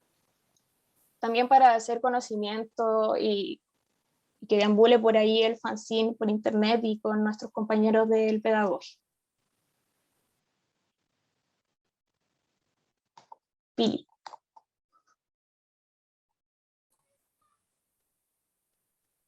Pili, hola. Sí, se me cortó un poco. Bueno, como decía Susana, el taller que hicimos recogía las demandas de este mayo feminista y nos interesaba pensar este lugar no tradicional para la educación, que es la cárcel, entendiendo que la cárcel es un sistema de exclusión. Y entonces acá trabajamos la cuestión de la inclusión y la exclusión. El concepto de inclusión aparece cuando la ley ejerce el poder sobre un otro diferente. En ese sentido, el otro está por fuera y es incluido por su diferencia, es decir, que es reconocido como otro. En ese sentido, cada vez que hay inclusión, al mismo tiempo hay exclusión. Entonces siempre teníamos en cuenta este concepto, ¿no? Que al momento en que se incluye, también se excluye, reconociendo las diferencias. Claro. Y como tanto el sistema penitenciario como hace esta captura de los cuerpos, también, bueno, en particular la prisión que los encierra, los priva de libertad, queríamos profundizar en ello y también teniendo en cuenta, como decíamos, lo del mayo feminista, el ser mujer dentro de la cárcel y las condiciones que se prestaban para el desarrollo de ella. Y la educación como el pilar fundamental o como de la reinserción social. También teníamos en cuenta otros estudios que salieron también de filosofía, una tesis de una compañera, que hablaba también de la historia de la prisión en Chile y que nos pareció relevante también seguir con ese trabajo, también en consideración a la exclusión que se le ha hecho históricamente a la mujer, y también en consideración a la historia de la prisión, en donde la mujer en un momento se la encarcelaba o se la recluía en una especie de convento, y era mayormente como con un aire, bueno, totalmente religioso y moral. Era un castigo moral. Entonces también queríamos ir a observar cómo si seguía reproduciéndose esa lógica dentro de las cárceles o si no. Y bueno, eso. Bueno, teníamos en consideración esas aristas, como ser mujer en una cárcel, teniendo en consideración la historia de opresión que ha sufrido la mujer, y también el espacio de como doble reclusión podía ser, o doble exclusión, que sería la cárcel y la escuela intrapenitenciaria. Claro, igual todo eso pensando en que una de las demandas del movimiento feminista en ese momento era la educación no sexista, y se hizo muy visible las prácticas sexistas que habían entre profesores, en el currículum, las lógicas que operaban en la universidad. Entonces también teníamos muy presente ese otro lugar. Ay, no puedo correr. Bueno, vamos a hablar un poco sobre la metodología que nosotras usamos como metodología de investigación-acción. No, esto fue en el Liceo Interpenitenciario Femenino de Santa María Eufrasia, que queda en San Joaquín. Utilizamos diario de campo, hicimos observaciones durante gran tiempo, como casi un mes o un mes y medio, donde íbamos aproximadamente como 3 o 4 veces al día en jornadas diurnas y vespertinas. También participamos en las actividades que se nos convocaba. También fuimos a unas reuniones con el espacio de gendarmería en relación como a los avances o no que tenía la educación, el colegio en la cárcel. También hicimos algunas entrevistas abiertas que fueron también por fuera de la cárcel y otras dentro, ya sea con el equipo docente, directores, con el equipo de trabajo y también con algunas chiquillas que iban al colegio.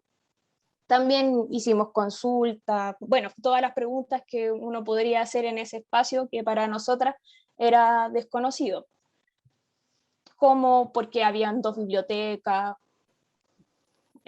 bueno, una serie de cosas que se nos presentaron ahí en el momento que teníamos que consultar, y esas mismas consultas, esas mismas entrevistas, esas mismas observaciones, todo nos llevaba como hacia un mismo camino, que era la precariedad, primero que todo, del colegio intrapenitenciario, y también la falta de conocimiento en relación a la sexualidad y género, y también las enfermedades de las chiquillas. Y como cómo los profesores trabajaban esos temas con ellas.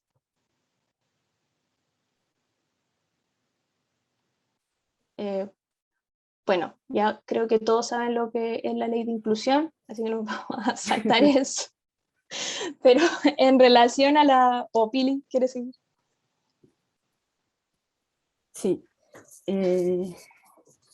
Sí, antes de pasar a la ley de inclusión, quería agregar que cuando entramos al colegio, quizás no teníamos tan claro lo que íbamos a hacer, o no teníamos un tema tan resuelto.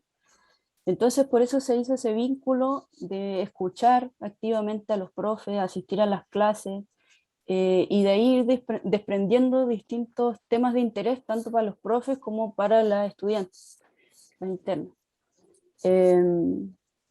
Y después con el tiempo nos dimos cuenta que, claro, no tenían muchas herramientas para hablar sobre género, para tener una educación no sexista, y así. Y las cosas que demandaban los profes también las demandaban las internas.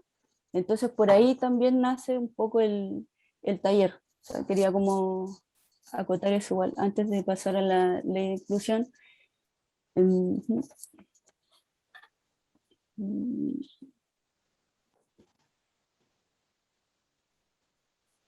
¿Susana? Sí, que en relación a las observaciones, lo que les contábamos, nos dimos cuenta del equipo del PIE y de la psicóloga del colegio.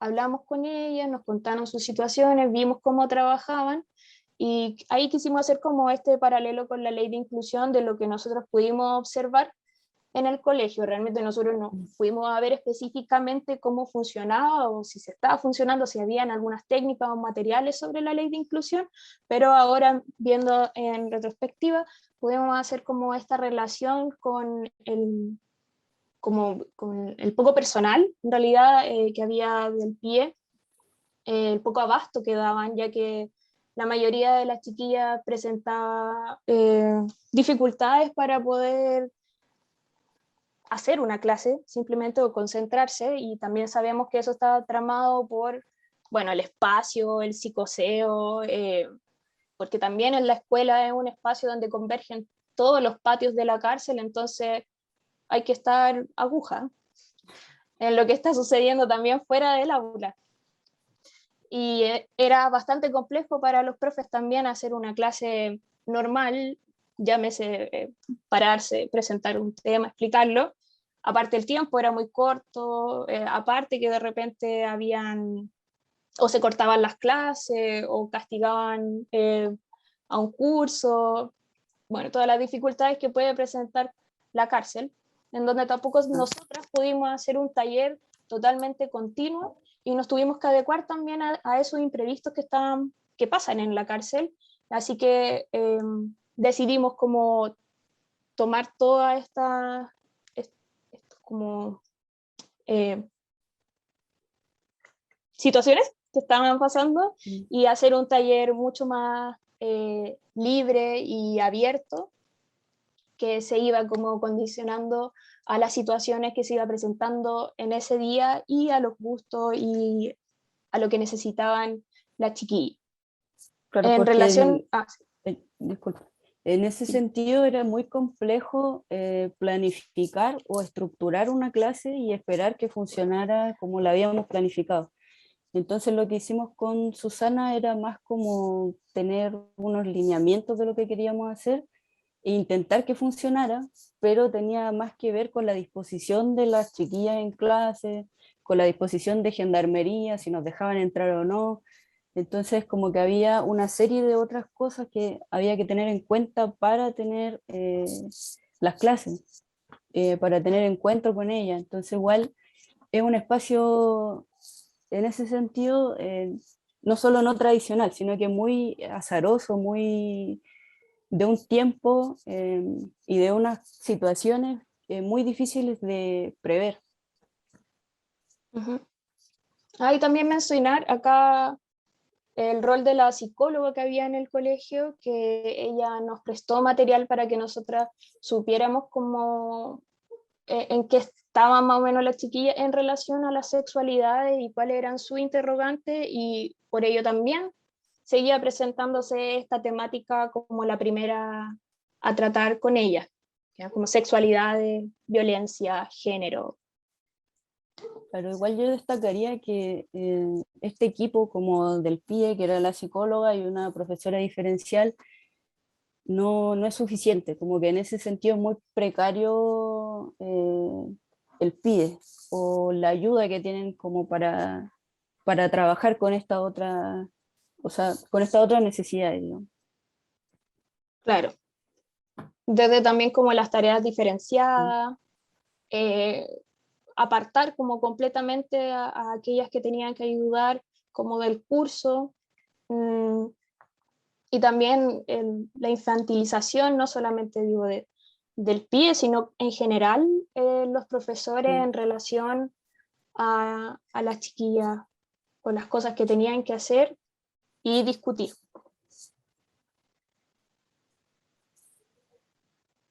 Bueno, el taller y las acciones que se realizaron en Grafías del Cuerpo, así se llama el proyecto, tenía como objetivo ampliar y problematizar las nociones de sexualidad y género, como ya habíamos dicho, y esto, lo vuelvo a repetir, se presentó luego del periodo de observación, diálogo, entrevistas, consultas, etc. Y realizamos 4 sesiones.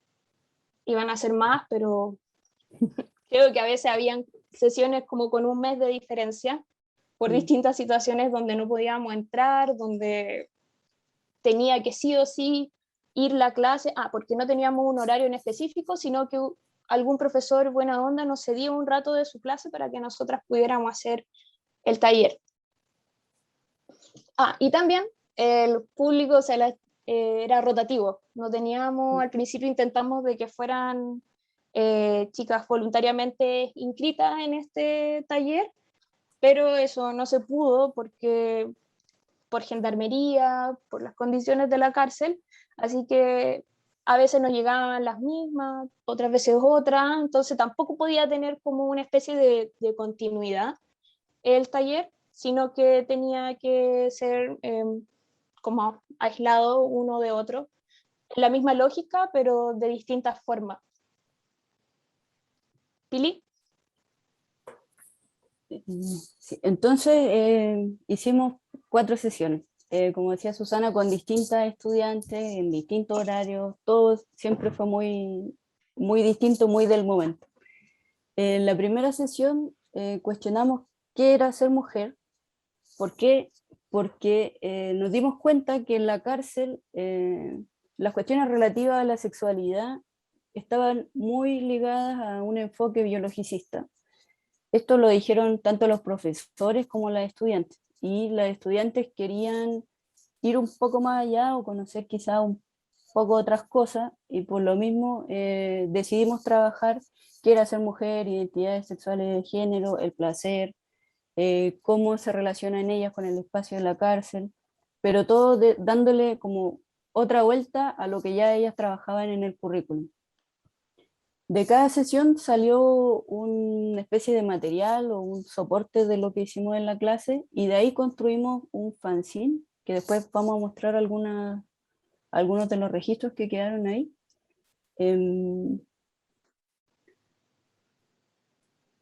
Eso quizás, no sé si explicaría como cada sesión. Quizás la primera sesión lo que llamaba la atención y que fue como también el impulso que nos dio para seguir haciendo como estos talleres libres, fue que en la primera sesión las mismas chiquillas se interesaron en el tema y empezaron ellas a como plantear problemáticas. De hecho, una de ellas estaba tan así como, ¿qué es ser mujer? Que dijo, pero veámoslo en el diccionario. Bueno, justo estábamos en la biblioteca de la cárcel y se paró y fue a buscar el diccionario y leyó frente a todas sus compañeras qué era lo que decía sobre ser mujer.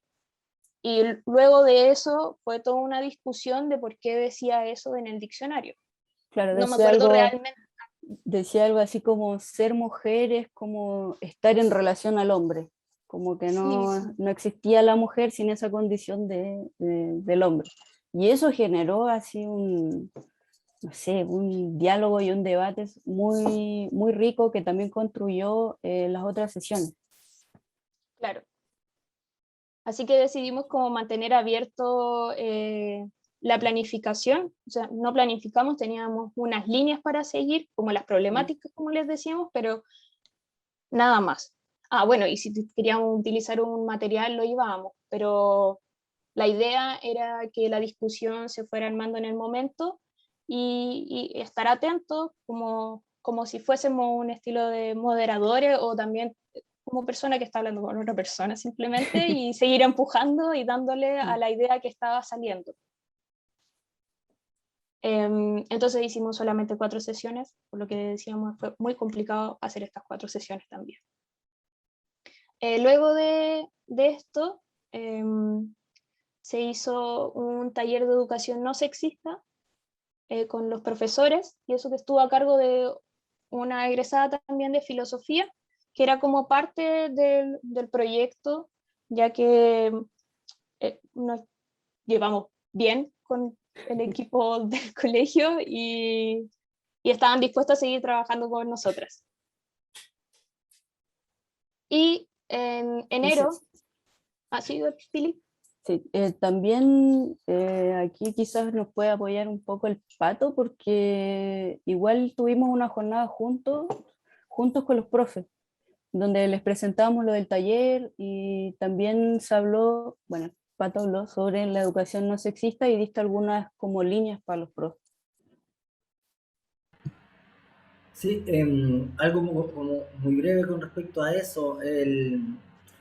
Este proyecto, el proyecto en el que se inscribe el trabajo de Pilar y Susana, buscaba consolidar un proyecto de convenio que ya venían caminando el profesor Claudio Ibarra y el profesor Mauricio González, en este caso también conmigo, dentro de la salida intermedia, y que sería en torno a la cual podríamos buscar llevar más adelante o consolidar este tránsito, ¿cierto?, de salida intermedia a minor, ¿no? Entonces un convenio con el que también estábamos buscando consolidar un proyecto de prácticas educativas que se venían realizando ya desde hace años atrás, que buscaban buscar puntos comunes, ¿cierto?, entre instituciones educativas, prisiones, ¿cierto?, y otras experiencias de exclusión, buscando incorporar el currículum, en este caso, como un lugar en el que nosotras como profesores de filosofía también pudiéramos participar, digamos, ¿no? Entonces, eso es clave dentro de esto. Y este espacio en el taller de educación no sexista fue realizado por la ex estudiante, profesora de filosofía Alejandra Figueroa, y posteriormente con Pilar buscamos también conocer de algún modo cuáles eran las percepciones con respecto a los sesgos de género que tenía el equipo docente de la escuela.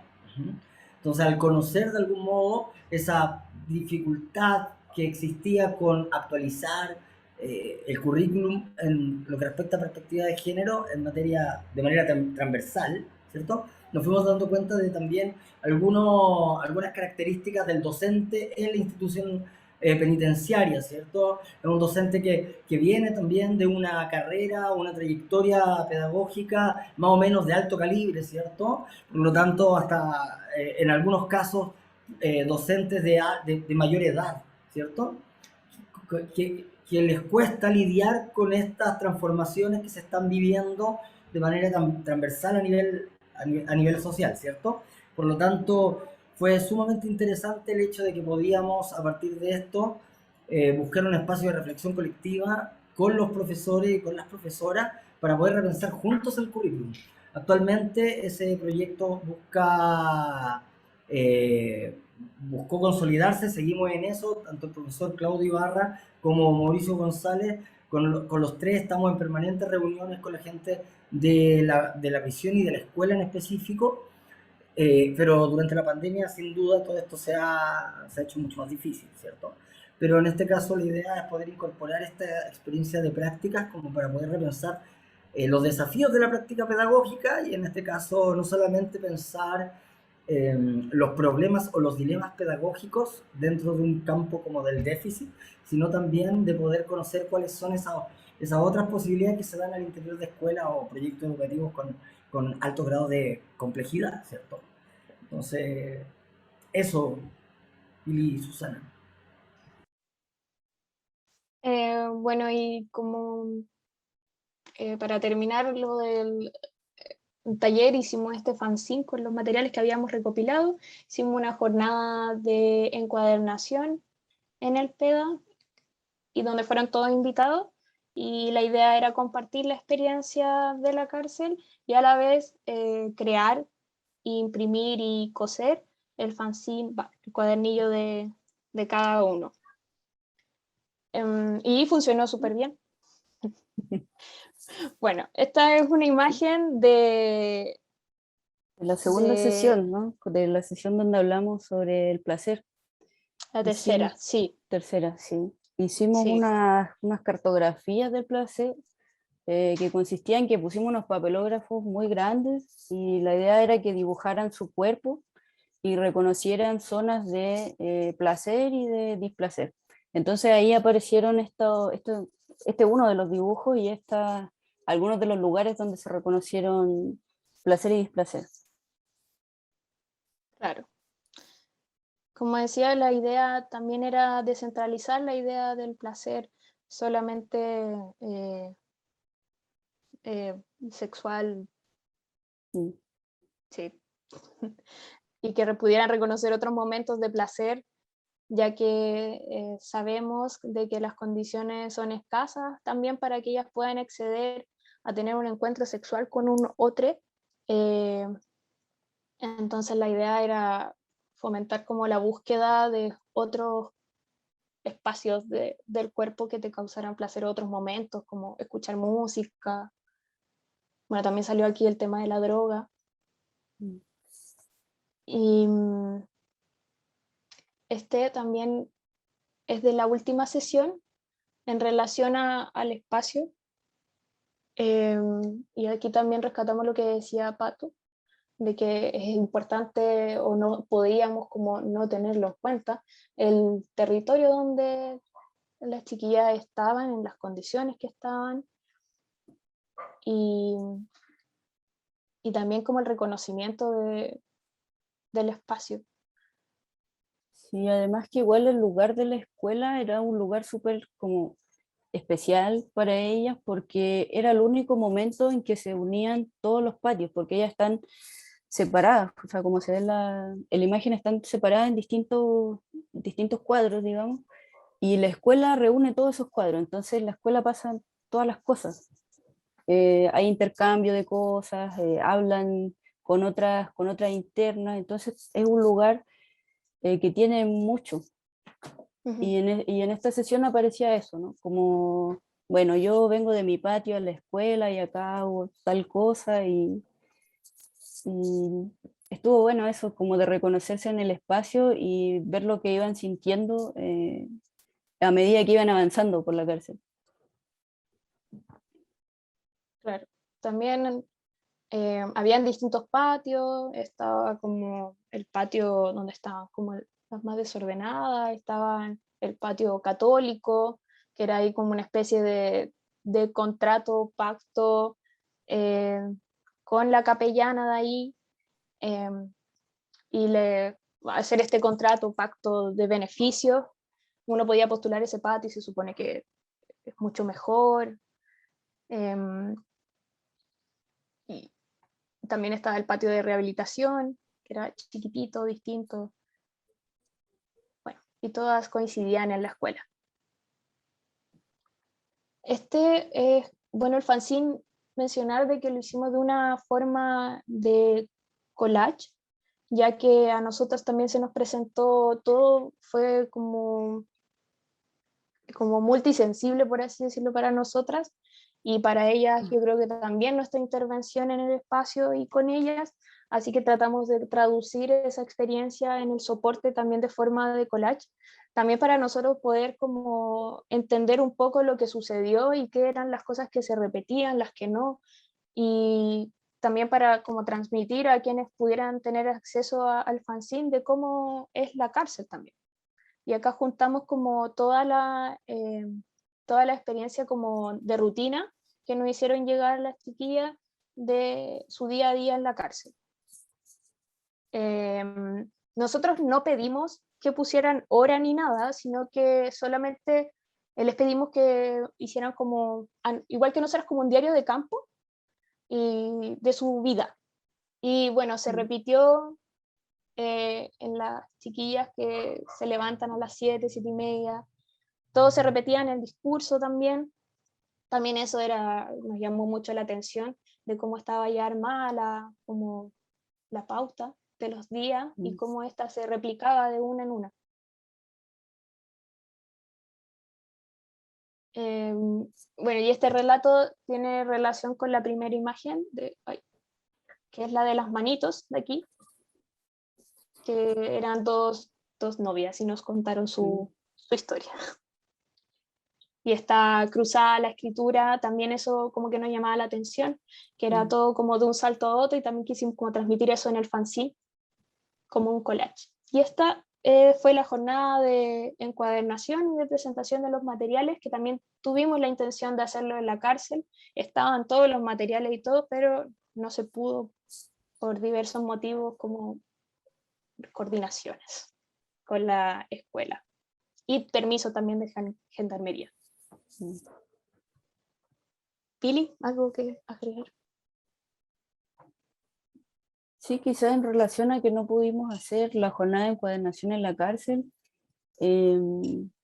igual en la reunión que tuvimos con el Pato y los profes, pudimos mostrar el fanzine a los profesores y hubo como un intercambio súper rico con la profe de diferencial y la psicóloga, no recuerdo, pero siempre quedamos como con la Susana con esa cuestión como de que no pudimos hacer esta jornada de encuadernación en la cárcel.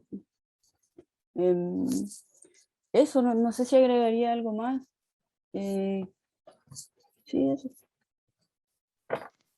Sí. Sí, creo Gracias. que...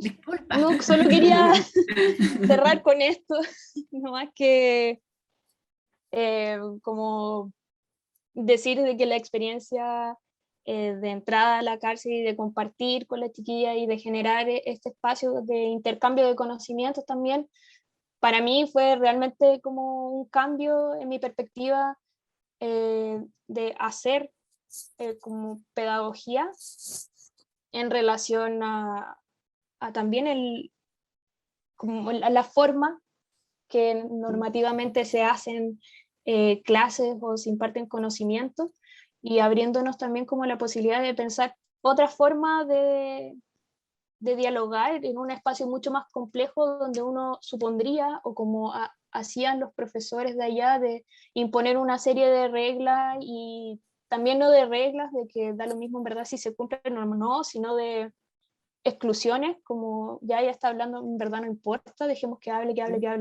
o si ella quiere salir de la sala, que lo haga, tratando de no caer como en esa misma lógica, para que también sea algo interesante para ella y podamos, y pudimos, y para después, o las otras cosas que hemos hecho, generar un diálogo real con las personas que nos estábamos involucrando y no solamente un decir para que se escuche y quede ahí. Eso era. Sí, yo quería nada más que sacar una cosita, por eso darle las gracias también, por supuesto, a Patricio, Pilar y Susana. Yo creo que esta mirada es muy interesante. Yo creo que, así como nosotros en filosofía, y siempre lo digo, digamos, tenemos mucho que aprender, sobre todo de la educación diferencial. Nos entregan muchas herramientas para la enseñanza de la filosofía. También ocurre que esta mirada respecto de la inclusión, como inclusión, / exclusión, también nos abre hacia otra epistemia y nos muestra que no es simplemente el asunto consistente en cómo eso que estaba afuera, como un otro, ahora sí está dentro, y eso modifica la institución, sino también mostrar que existen justamente en las instituciones multiplicidades de formas de exclusión, microexclusiones, alteraciones, y la apuesta justamente por hacer aparecer estos relatos sin reproducir quizás, digamos, el modelo normal anormal, hasta dónde es eso posible, usted quiere que también preguntarse, es clave justamente para no caer en el binarismo, o en un binarismo más amplio, por decirlo así, que genera más entradas, sino mostrar justamente las permeabilidades que esos límites pueden tener. Yo, el único que querría, digamos, aportar en ese sentido, invitar también a pensar no simplemente la ley de inclusión como algo dado, sino precisamente como una ley que así como incluye también reproduce otras formas también de exclusión. Y el SLAT creo que ahí que es clave para poner atención en esos paradigmas, ¿verdad? Que tienen un gran aporte, por supuesto, en muchos sentidos, pero también guardan estas zonas, por decirlo así, de invisibilidad o de otras formas de saber y relatos que van quedando nuevamente, digamos, ligados a la forma de esa alteridad que se excluye. No sé si quieren decir algo más o ya cedemos la palabra definitivamente a las conversaciones y las consultas. Pato, no sé. Yo creo que sería bueno ceder la palabra para las preguntas que tengan los estudiantes, porque para los que están quedando hasta el final, yo creo que todavía tienen dudas en general, así que sería bueno abrir ese espacio. Uh-huh.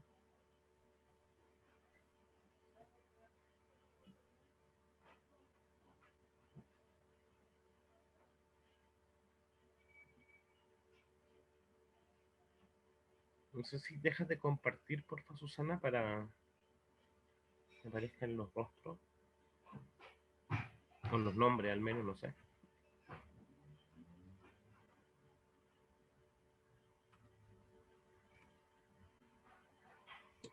Por ahí en el chat están que ninguna duda, agradezco la posibilidad de pensar la pedagogía desde otro espacio. Muy interesante la experiencia y trabajo realizado por Susana y Pilar.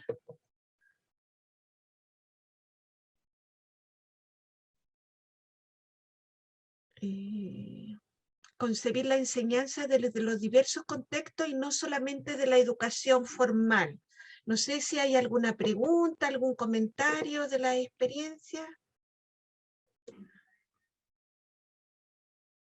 Al parecer quedó bastante clarificado todo el espectro que habla en el fondo de inclusión y diversidad y cómo también se ve el tema de la exclusión dentro de esta misma lógica, esta misma mirada de la inclusión.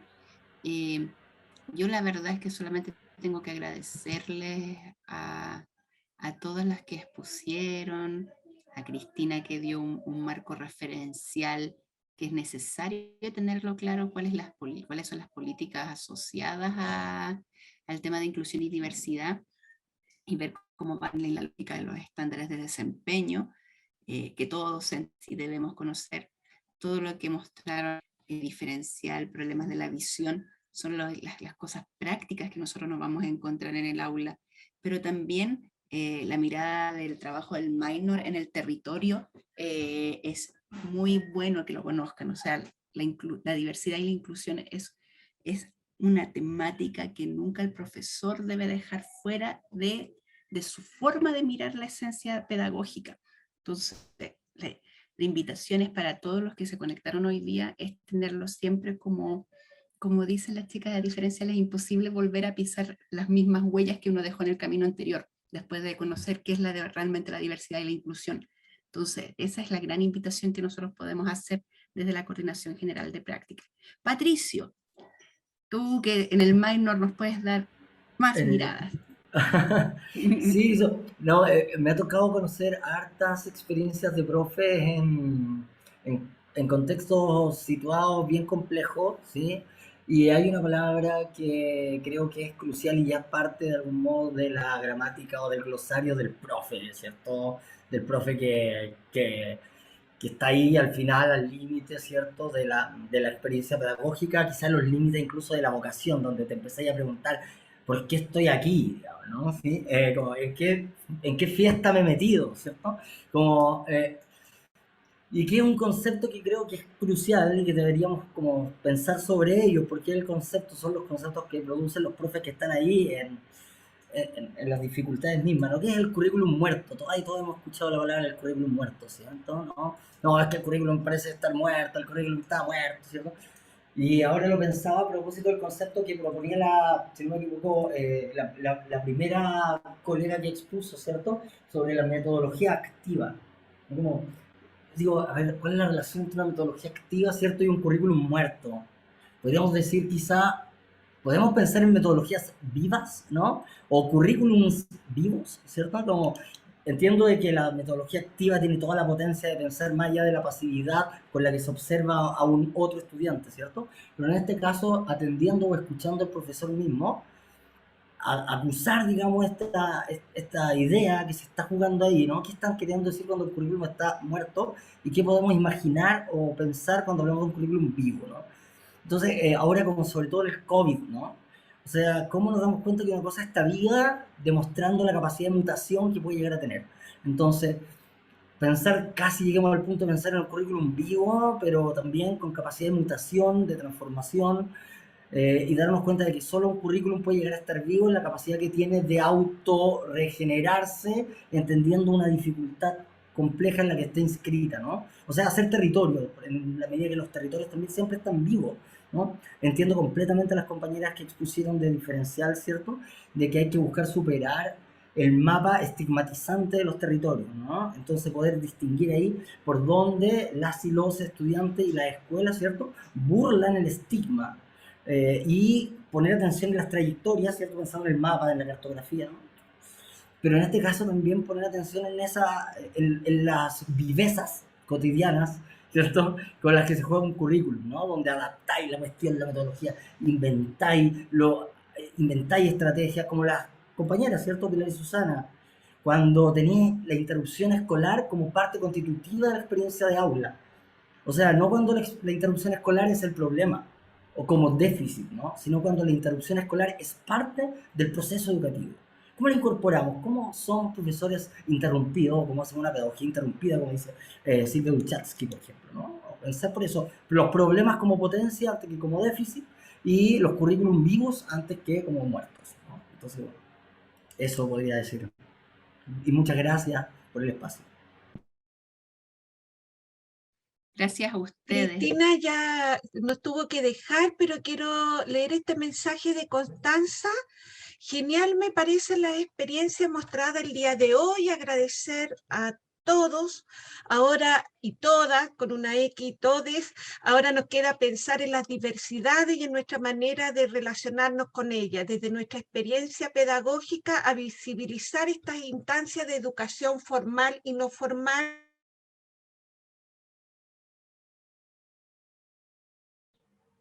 No sé si soy solo yo.